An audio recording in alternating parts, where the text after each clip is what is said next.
Mumbai metro 1 म्हणजेच घाटकोपर वर्सोवा मेट्रोनं तुम्ही प्रवास करत असाल तर ही माहिती तुमच्यासाठीच आहे. कारण मेट्रो 1 मार्गिकेवर आता वर्सोवा ते घाटकोपर या संपूर्ण मार्गासोबतच घाटकोपर ते अंधेरी या कमी अंतरासाठी ही मेट्रो गाड्या चालवण्यात येणार आहेत. यातून या मार्गिकेवर सध्याच्या क्षमतेपेक्षा दर तासाला 5000 अधिक प्रवासी प्रवास करू शकतील असा अंदाज आहे. नेमकं काय बदलणार तर सध्या घाटकोपर येथून निघालेली मेट्रो ही शेवटचं स्थानक असलेल्या वर्सोव्यापर्यंत जाते. तिथून फिरून ही मेट्रो पुन्हा घाटकोपरला जाते. त्याऐवजी नव्या बदलात प्रवासी संख्या अधिक असलेल्या घाटकोपर ते अंधेरी या मार्गावर काही अतिरिक्त गाड्या चालवल्या जातील. ही गाडी घाटकोपर स्थानकातून सुटल्यावर अंधेरीपर्यंत जाईल. तिथून ती पुन्हा घाटकोपरला माघारी येईल. दोनपैकी एक गाडी अंधेरीपर्यंतच धावेल. नंतर दुसरी गाडी वर्सोव्यापर्यंत जाईल. फक्त गर्दीच्या वेळी 2 तासांसाठी हा बदल केला जाईल.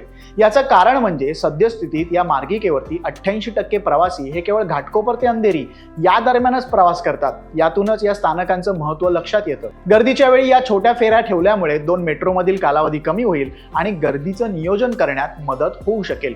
तुम्हाला काय वाटतं? तुमचं मत कमेंट करून नक्की सांगा आणि मुंबईशी निगडीत बातम्या अपडेटसाठी लोकमत मुंबईला आत्ताच फॉलो करा.